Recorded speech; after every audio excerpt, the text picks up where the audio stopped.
What's up, Ravens fans? We are through 3 games of the preseason. Week 1 is right around the corner. You guys have a lot of questions about this year's team. We'll jump right into them, Ryan. Our first question today deals with the big story from that 3rd preseason game. Tough issue losing Ben Watson. So Jordan wants to know just exactly how big of a setback is the loss of Benjamin Watson. I think it has the potential to be a big setback, but it isn't right now. And I think that it will be a big setback if more tight ends get injured.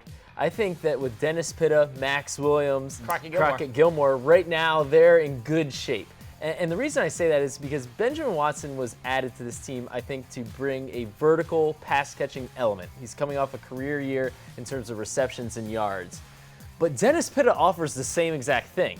So if Dennis can stay on the field, I think that he replaces what Benjamin Watson was brought here to do. I think Ben was, in part, added to be almost like a security blanket in case Dennis didn't come back. You didn't know if Dennis was coming back, and a lot of people thought that he wasn't going to come back. Yes, so I think that's in part why they signed Benjamin Watson. Now, you know, he was the #1 tight end before this injury. So he's the most reliable health-wise of all of those. If all those guys, Dennis, Crockett, Max, have all dealt with injuries. So if they continue to deal with injuries, then yeah, it's going to be a big loss because Benjamin Watson was your starter and a reliable guy. All right, the next question. This is another guy whose name has come up a lot in the preseason, Anthony Levine. And King Darius wants to know, do you think Anthony Levine should be a starter on defense? You know, all right. It's funny, you know, everyone talks about Anthony Levine being a special teamer. You just kind of put him in that box. He's done pretty much everything you can ask on defense during his time here. I was looking at it the other day. He's played inside linebacker, he's played safety, he's played cornerback, a little bit of it all.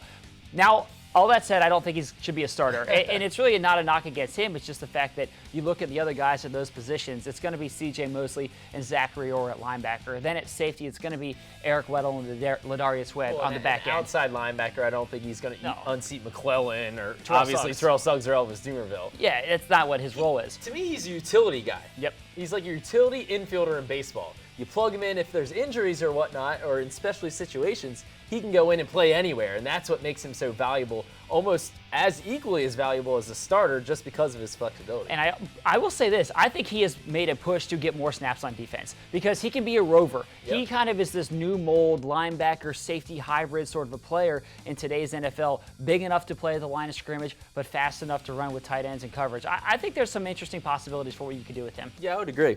Our last question comes from Jordan Yarborough, and Jordan asks, is Terrance West the #2 back, or is it Buck Allen? Terrance West could be the #1 back. That's what I was just going to say. Before it's all said and done. I mean, Terrance West has been probably the most impressive running back in the preseason if you're eliminating Kenneth Dixon, who is now injured. So Terrance West, to me, has excellent feet, great acceleration. His feet have gotten him into a little bit of trouble at times. He's kind of danced a little bit too much behind the line of scrimmage. Even I think he would say the same thing. But I think he's developing into a potential lead running back, or at least a share of that role with Justin Forsett. It'll be interesting. I think it could be a hot hand. Yeah. Absolutely could be a hot hand situation based on who's playing well that game. So that does it for us in this week's edition of Ravens Mailbag. But as always, thanks for watching, and send those questions to us each and every week. Have a great day, everyone.